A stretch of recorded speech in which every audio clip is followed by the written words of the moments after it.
na parang hindi suspendido. Kinwestiyon ni Ombudsman Boying Remulla ang patuloy na pagharap ni Senate Sergeant at Arms Mau Aplasca sa media sa kabila ng kanyang preventive suspension. Yan at iba pang update sa investigasyon sa barilan sa Senado sa Agenda Report ni Joan Manalo. Sumulat si Ombudsman Jesus Crispin Remulla kay Senate President Alan Peter Cayetano kaugnay sa 6 na buwang preventive suspension ni Acting Senate Sergeant at Arms Mau Aplasca. Ang dahilan, na-alarm ako nung nakita ko si Aplasca na still talking on media and still parang holding office somewhere there. So I wrote Senator Cayetano about enforcing the preventive suspension given by this office.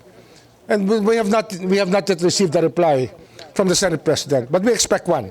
kasalukuyang nagsasagawa ng investigasyon ng Ombudsman sa nangyaring barilan sa Senado noong Mayo 13, kung saan kinumpirma mismo ni Aplasca na siya ang naunang magpaputok bilang warning shot sa mga operatiba ng NBI na nasa paligid ng Senado.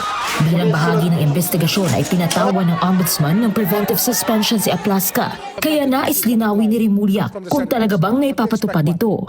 Kasi nga, we will know if he is complying with our order or not. Kasi ano yan he was acting Sergeant at Arms of the Senate, but he is the Sergeant at Arms of the Commission on Appointments. Baka gusto nila magpilosopo, ibahin pa nila yung usapan. Isa lang yan. Kung anong posisyon niya na hinahawakan, preventively suspended po siya. Nakatakda na ring haina ng subpoena si Aplasca ayon kay Remulla at aasahan daw ito sa mga susunod na araw.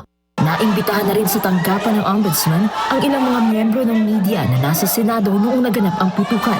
Nanindigan si Remulla na isasama sa kanilang investigasyon ang lahat ng impormasyong maaaring makatulong sa kanila. Kabilang anya ang public pronouncements ng ilang senador. Kasama lahat yan, kasama lahat yan. You are under attack at lahat. We will get to the bottom of it and we will come up with the truth kung ano nakita namin totoo.